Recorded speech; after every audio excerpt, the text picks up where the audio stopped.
जोहार। स्वास्थ्य चर्चा में आप सभी का स्वागत है। मैं हूं आपके साथ दिव्या स्वराज।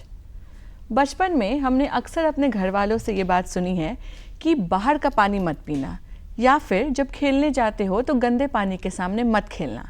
इनफैक्ट आज भी हम ये बात सुनते हैं। आखिर इसके पीछे का कारण क्या हो सकता है? दूषित पानी, जिसे हम कंटामिनेटेड वाटर कहते हैं, वो हमारे सेहत के लिए काफ़ी हानिकारक है। यहाँ तक कि वो जानलेवा भी साबित हो सकती है। दूषित पानी से बचने के लिए क्या क्या प्रिकॉशंस हमें लेना चाहिए, इसके बारे में जानकारी रखना हमारे लिए काफ़ी अनिवार्य है आज के समय में। आज की इस कड़ी में हम चर्चा करेंगे जल जनित रोग एवं होम्योपैथ के बारे में, यानी वाटर बॉर्न डिजीजेस के बारे में। चर्चा करने के लिए आज हमारे साथ स्टूडियो में मौजूद है डॉक्टर रेखा कुमारी। डॉक्टर रेखा, आपका बहुत स्वागत है हमारे कार्यक्रम में। नमस्कार आप सभी को। जी, तो जो हमारे दर्शक हैं वो सबसे पहले ये जानना चाहेंगे कि जल जनित रोग, जिसे हम वाटर बॉर्न डिजीजेस बोलते हैं, वो एग्जैक्टली क्या है? आप उसके बारे में हमें बताइए।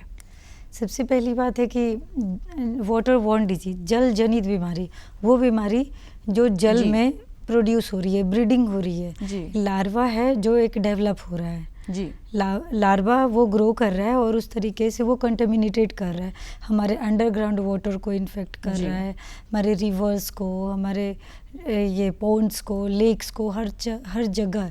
इनफैक्ट अंडरग्राउंड जो हम लोग टैप वाटर यूज़ करते हैं, वेल्स का, कुएं का पानी यूज़ करते हैं, वो सब कंटेमिनेटेड हो रहा है। जी बिल्कुल। तो उसके लिए प्रिवेंटिव मेजर्स लेने की ज़रूरत है। जी, तो ये तो आपका कहने का मतलब है कि जो भी गंदे पानी से या फिर कंटामिनेटेड वाटर की वजह से जो बीमारियां हो रही हैं वो आता है जल जनित रोग में। तो क्या क्या ऐसी बीमारियां हैं? आप कुछ एग्जांपल्स अगर हमें दे सके। कि आप लोग भली बात ही जानते होंगे कि हर सीजन्स में कुछ ना कुछ बीमारी आती है, खास करके बरसात के सीज़न में। अभी आप देख लो, डेंगू, मलेरिया, टाइफाइड, फाइलेरियासिस, इस तरीके की बीमारियां इतनी ज़्यादा होती है क्योंकि अब भी जो है अंडरग्राउंड वाटर जो है वो सरफेस लेवल तक आ जाता है और वो काफ़ी फ्लडिंग्स भी कहीं कहीं होती है। लैंडस्लाइड्स की वजह से लेक्स वगैरह सब ओवरफ्लो हो जाते हैं, तो वो कंटामिनेटेड वाटर स्टॉर्म के थ्रू, फ्लड के थ्रू हर जगह सरफेस पे आ जाते हैं। तो वो ऑलरेडी इन्फेक्टेड तो है ही, क्योंकि लार्वा कहीं भी प्रोड्यूस हो सकता है। तो ये जल जनित जो बीमारी वो कई प्रकार के होते हैं, जैसे बैक्टीरिया का होता है, वायरस का इन्फेक्शन होता है, प्रोटोजोआ का होता है, फिर ये टीनिया इन्फेक्शन है, राउंड वर्म, टेप वर्म, इस तरह का। जैसे जो बीमारी दिनाई, खुजली, खाज, ये सब स्किन के इन्फेक्शंस होते हैं। तो इस तरह की बीमारी से आप लोग सभी फैमिलियर होंगे। जी बिल्कुल। तो क्या जो वाटर बॉर्न डिजीजेस है, जो जल जनित रोग है, उसमें क्या मच्छर के काटने से भी कुछ ऐसी बीमारियां हैं जो इसमें होती हैं? ऑफ कोर्स, मच्छर आप लोग सभी जानते होंगे, एक एपिडेमिक के तौर पे ही लिया जा रहा है। जैसे डेंगू का इन्फेक्शन अभी के दशक में इतना ज़्यादा बढ़ रहा है कि मच्छर के काटने से।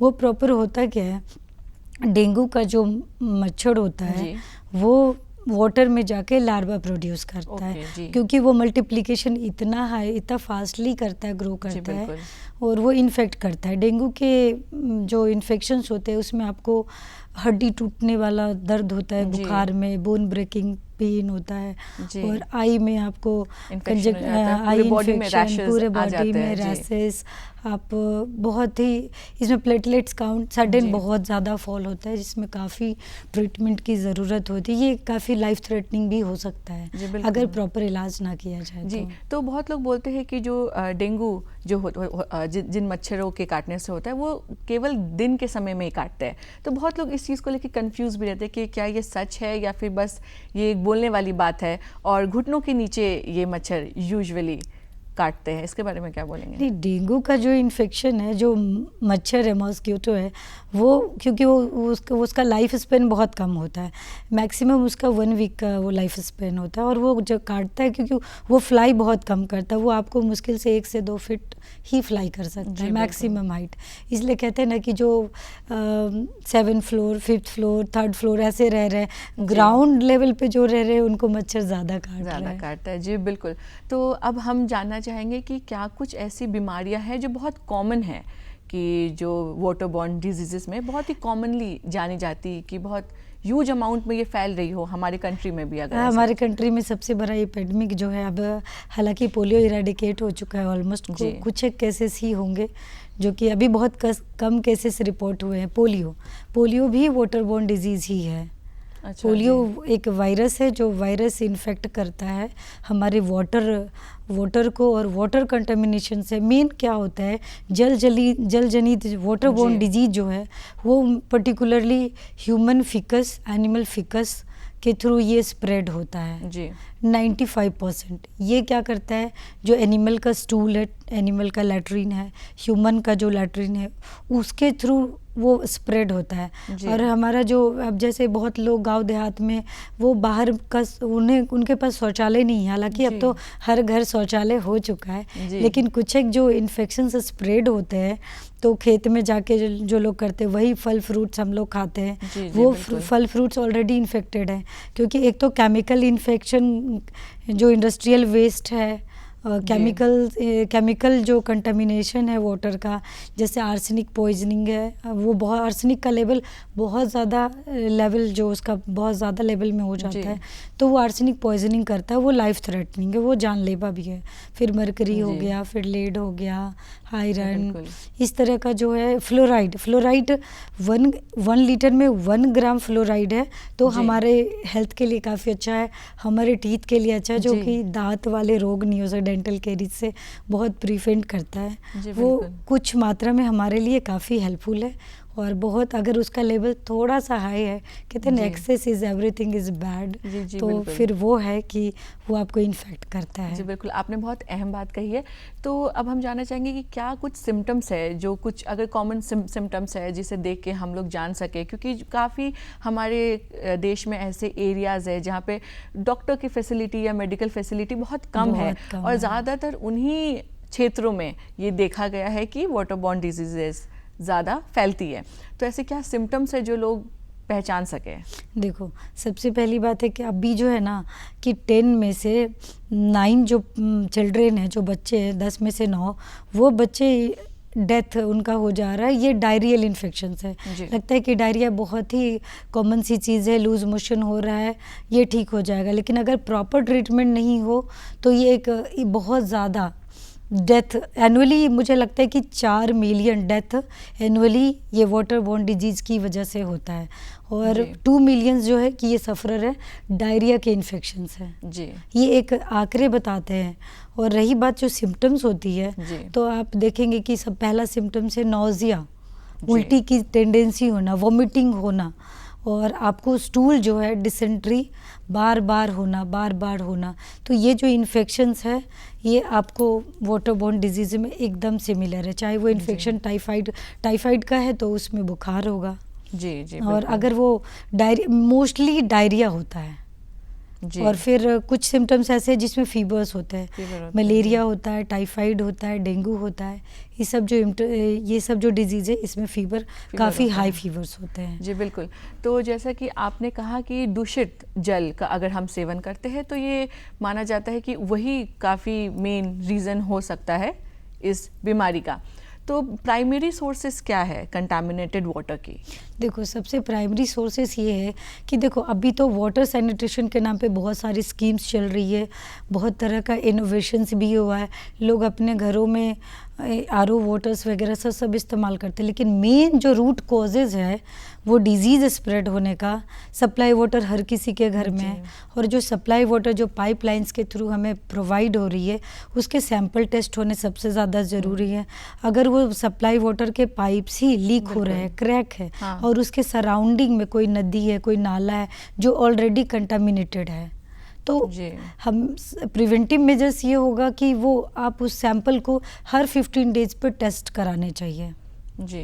बिल्कुल, तो इसका सॉल्यूशन क्या है? इसका सॉल्यूशन है, पहले तो मैं नॉर्मल सॉल्यूशन से बात करती हूँ, उसके बाद हायर तक जाती हूँ। पहला क्या है कि आप जो पानी है उसको बॉयल करके पिए, कोई भी पानी है, आप उसको 1 लीटर पानी को 5 to 10 मिनट्स तक बॉयल करो, then cool it and drink water.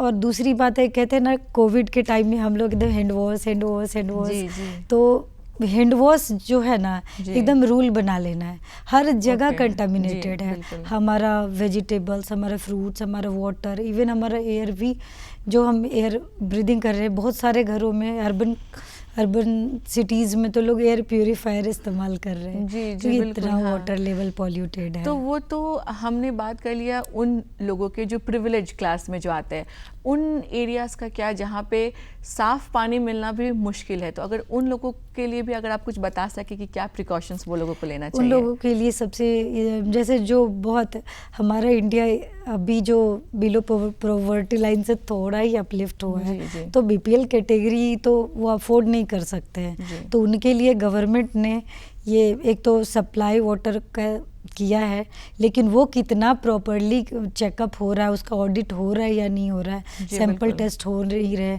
तो उसमें आप सबसे बढ़िया है, हर घर में चूल्हा होता है, जी, बिल्कुल। आप उसको पानी को बॉयल कीजिए।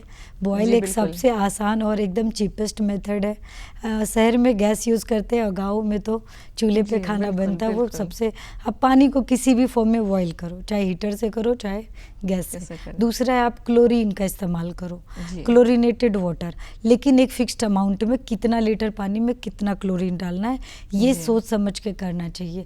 और अगर आपके पास हर जगह अब तो ये कहते हैं सिंटेक्स है, पानी स्टोर में सब लोग टैप वाटर ले रहे हैं, तो पानी का जो ड्रम है वो उसका प्रॉपर क्लीनिंग होना चाहिए ब्लीचिंग पाउडर के जी। थ्रू। और ब्लीचिंग बिल्कुल। पाउडर का भी जो क्वांटिटी है वो एक बार देख लेना है, कितना लीटर पानी में कितना क्लोरीन, कितना आप डाल सकते हैं ब्लीचिंग पाउडर। जी, बिल्कुल। और एक और सबसे आसान मेथड है कि एलम, जिसको फिटकरी बोलते हैं, हर जी। घर में अवेलेबल होता है, तो आप जी। पानी में फिटकरी के थ्रू भी पानी को आप क्लीन कर सकते जी, हो। बिल्कुल। डॉक्टर रेखा, आपने बहुत ही अहम बात कही है कि अगर आपके पास वाटर प्यूरिफायर नहीं भी है, तो अगर आप साफ़ पानी पीते हैं, भले उसे उबाल के पीजिए या क्लोरीन डाल के पीजिए, कुछ केमिकल्स है जिससे आप वाटर को या पानी को पीने लायक बना सकते हैं, जिसमें सबसे आसान तरीका है पानी गर्म करके पीजिए।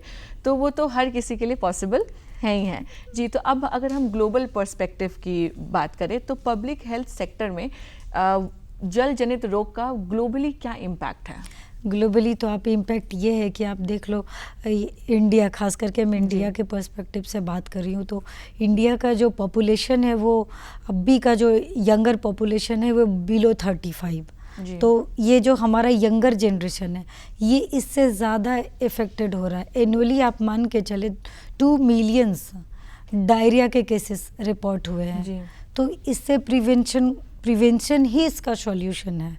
जी। और ग्लोबल पे देखें तो यूनिसेफ है, जो कि वाटर सैनिटेशंस के लिए बहुत ही ज़्यादा वर्क कर रहा है, जगह जगह पे ग्राउंड वाटर जी, टेस्टिंग बिल्कुल। करा रहा है और कुएं बनवा रहा है, टैप वाटर प्रोवाइड करा रहा है। तो ये एक है। और गवर्नमेंट भी, अब देखो अभी ये रेनी सीज़न है, तो इस सीज़न में बहुत ज़्यादा इन्फेक्शन होता है, तो गवर्नमेंट के थ्रू जो प्रयास होते हैं वो फ्यूमिगेशन कराते हैं। जी। और ब्लीचिंग पाउडर हर जगह, जहाँ ये नगर पंचायत है, मुखिया के थ्रू आप देखेंगे कि नलकूप बनवाया जाता है। जी। वो उनका फंड ही होता है कि हर जगह हर घर में एक नलकूप होना चाहिए। जी। अगर टैप वाटर वहाँ, वाटर सप्लाई वहाँ नहीं मिल पा जी। रहा है तो वो लोग क्या करते हैं, अगर नलकूप है तो उसका भी, नलकूप को खोल के उसका प्रॉपर डिसइंफेक्टेंट उसमें डालना चाहिए। लोग सोचते हैं एक बार नलकूप लग गया बस लग जी। गया, जी, रिपोर्ट हो बिल्कुल। गया हमारे पास कि इतने नलकूप लग गए, लेकिन उस नलकूप को कभी खोल के क्लीनिंग नहीं किया जाता नहीं है, किया जाता, कभी बिल्कुल। नहीं किया जाता है। तो ये ज़रूरी है और हमेशा इसको ध्यान में रखना चाहिए जो मुखिया तबके के लोग हैं, जो उससे अपर लेवल है, इवन कि ये बेसिक राइट्स है, ह्यूमन राइट्स है हमारा, कि हमें स्वच्छ जल मिले।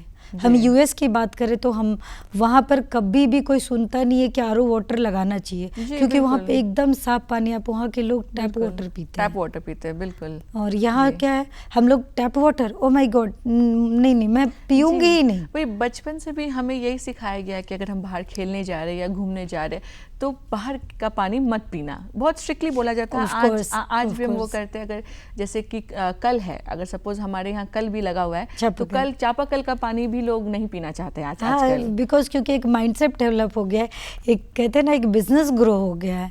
और लोग जो टैप वाटर यूज़ कर रहे हैं, जो नलकूप का पानी यूज़ कर रहे हैं, कुएं का पानी यूज़ कर रहे हैं, वो एकदम से सही है, क्योंकि उसमें जो केमिकल्स है, जो इन्फेक्शंस है, वो सेडिमेंट हो रहा है। नीचे सेडिमेंट हो रहा है, आपको फ्रेश वाटर मिल रहा है, और आप जो रिवर्स ऑस्मोसिस आरओ वाटर, वो एक तरह से आपके सारे मिनरल्स को वो छाट के हटा दे रहा है। और आपको क्या मिल रहा है, आपको स्वच्छ लग रहा है कि हाँ क्लीन वाटर मिल रहा है, वो क्लीन दिख रहा है आपको, लेकिन उसके अंदर से सारे मिनरल्स गायब है। जी बिल्कुल। और वाटर में मिनरल्स, अब क्या होता है कुछ बड़ी कंपनियां हैं वो मिनरल रिच करके दे रही हैं, तो इसका मतलब आप जो आरओ पहले दे रहे थे उससे मिनरल हटा के दे रहे थे। और आरओ भी जो यूज़ करते हैं उसका एनुअल मेंटेनेंस कराने की ज़रूरत है। फिल्ट्रेशन हमेशा चेक करना चाहिए, टीडीएस चेक करना चाहिए, टीडीएस कितना आ रहा है, तो ये बहुत ज़रूरी है ऑडिट। आपका स्वास्थ्य आपका अमूल्य धरोहर, आपकी संपत्ति है, अगर आप स्वस्थ नहीं हो तो फिर आप जी नहीं रहे हो। जी बिल्कुल बिल्कुल। तो डॉक्टर रेखा, हमने बात की जल जनित रोग के बारे में, क्या क्या बीमारियां उसमें है, क्या क्या सिम्टम्स है, हमने इसके बारे में बात की, क्या कुछ प्रिकॉशंस हम लोग अपने लेवल पे ले सकते हैं। तो अगर एक बार ये आप ग्रसित हो गए इस बीमारी से, फिर उसके बाद क्या है, इसकी ट्रीटमेंट क्या है? अगर आपको सिम्टम्स आ रहे हैं कि आपको लूज मोशंस हो रहे हैं, नोजिया लगातार हो रहा है, वोमिटिंग्स हो रहा है या फीवर है, तो सबसे पहले तो आप लैब इन्वेस्टिगेशन टेस्ट कराएं। सिम्टम्स अगर आपको ज़्यादा आ रहे हैं, लूज मोशन आपको 5 से 10, अगर 5 से एबव हो रहा है तो आप ज़रूर डॉक्टर से मिले। वो डॉक्टर आपको सजेस्ट करेंगे, चाहे आपको एलोपैथिक डॉक्टर हो चाहे होम्योपैथिक डॉक्टर, सबका अपना अपना ट्रीटमेंट का तरीका होता है। होम्योपैथी में भी काफ़ी बेहतर मेडिसिन है जिससे वाटर का भी आप प्योरिफिकेशन कर सकते हैं और आप मेडिसिन देकर आप उसको क्योर कर सकते हैं। लेकिन आपको अपने सिम्टम्स से अवेयर होना चाहिए, तभी आप समझ पाओगे कि आप वाटर बोर्न डिजीज से सफ़र कर रहे हो। जी बिल्कुल। तो जो वाटर क्वालिटी टेस्ट या जो मॉनिटरिंग हम जो बोलते हैं, उसकी क्या रोल है इसमें, क्या इंपॉर्टेंस है? सबसे मेजर रोल है कि वाटर टेस्टिंग और जो आप करवा रहे हो ये सबसे मेजर रोल है। आपको कैसे पता चलेगा, पानी तो दिखने में साफ है लेकिन क्या वो वाकई साफ है? आपको केमिकल पॉइजनिंग जो है, केमिकल इन्फेक्शन, जो केमिकल एजेंट जो वाटर में है वो आपको दिखेगा नहीं। जैसे आर्सेनिक हो गया, मरकरी हो गया, लेड हो गया और फ्लोराइड हो गया, ये सब आपको दिखेगा नहीं। आयरन का अमाउंट तो आप इसको टेस्ट करा के ही देखोगे। जब आप अवेयर हो जाओगे टेस्ट में, हर जगह ये डिस्ट्रिक्ट कलेक्टर का ये रिस्पॉन्सिबिलिटी है कि वो अपने ज़िले में स्वच्छ पानी प्रोवाइड करें। जी बिल्कुल, ये उनकी रिस्पॉन्सिबिलिटी, और खुद भी आप अवेयर रहे तो आप खुद ही हेल्दी रह सकते हैं। जी बिल्कुल। तो क्या क्लाइमेट चेंज का भी इसके ऊपर कोई इम्पैक्ट है? क्लाइमेट चेंज का काफ़ी है। आप देखोगे कि बरसात के दिनों में तो क्लाइमेट चेंज ही, तो इन्वायरमेंट रेप्लिकेशन जो हो रहा है वो आपको टेम्परेचर का वेरिएशंस ये इम्पैक्ट करता है डिजीज़ को। रेनी सीजन में लोग ज़्यादा बीमार पड़ते हैं, डेंगू, मलेरिया, टाइफाइड, फाइलेरियसिस, हैज़ा, कोलरा। और वो एक तो वायरस डिजीज़, आप यकीन नहीं करेंगे, आपको शायद मैं बता दूं, हेपेटाइटिस ए और हेपेटाइटिस ई, ये भी वाटर वॉर्न डिजीज़ है जो कि वायरस के थ्रू फैल रहा है, वो हमारे वाटर में ब्रीड कर रहा है। अच्छा जी बिल्कुल। तो फिर क्या कुछ ऐसी न्यू टेक्नोलॉजीज़ है या इनोवेशंस है जो आ रहे हैं इस चीज़ को सॉल्व करने के लिए? इंडिया डेवलपिंग कंट्रीज़ है, टेक्नोलॉजीज़ बहुत ज़्यादा है लेकिन वो हायर कॉस्ट पे, जैसे ओजोनाइजेशन है, उसके बाद प्रॉपर फिल्ट्रेशन है, और आप देख लोगे अल्ट्रावायलेट रेड जो हम लोग देखते हैं कि यूवी रेज के थ्रू वाटर ट्रीटमेंट हो रहा है, तो काफ़ी हाई कॉस्टिंग है जो लोग अफोर्ड कर सकते हैं। और बहुत ही बड़े स्केल पे 3 तरह से वाटर का प्यूरिफिकेशन होता है। एक तो नॉर्मल जो डोमेस्टिक लेवल पे जो घर पे हम लोग बॉईल करके पी सकते हैं, एलम फिटकरी डाल के या आरओ। उसके बाद रिवर का हो गया, लेक का हो गया, लोग जिस तरीके से अपना कर रहे, ये डैम बनाकर उस वाटर को प्यूरिफिकेशन कर रहे हैं। आप देख रहे होंगे कि पानी घर, घंटा घर, पानी घर, तो वहाँ पर भी फिल्ट्रेशन का होता है तरीका। जी बिल्कुल। तो फिर मतलब क्या कुछ इनिशिएटिव्स गवर्नमेंट ले रही हैं? मतलब हमारे अगर देश का बात करें, हमारी कंट्री की बात करें, तो क्या कुछ इनिशिएटिव्स गवर्नमेंट ने लिया है? ये बहुत ही अच्छा क्वेश्चन है आपका कि हमारी गवर्नमेंट इसके लिए बहुत ही जागरूक है।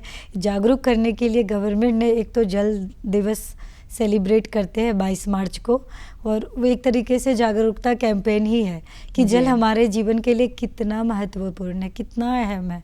हमारा जन्म भी जल और मरण भी जल, है ना। मरने के बाद अब जैसे भी हो, हमारे यहाँ जो हमारे ऋषि मुनियों का एक कल्चर है, जल समाधि लेते हैं। जी बिल्कुल। तो है, तो जल के लिए हमारे जो गवर्नमेंट का जो इनिशिएटिव है वो यही है कि उन्होंने हर ज़िले में वो डिस्ट्रिक्ट कलेक्टर को अपॉइंट किया है और वो हर जगह पे ऑडिट के लिए उन्होंने इंस्ट्रक्शन दिए हैं कि हर 15 दिन पे ऑडिट किया जाए, चाहे वो चापाकल हो, ये सप्लाई वाटर जो आपको मिल रहा है, फिल्टर्ड वाटर है, तो सबका ऑडिट हो रहा है। गवर्नमेंट इनिशिएटिव ले रही है।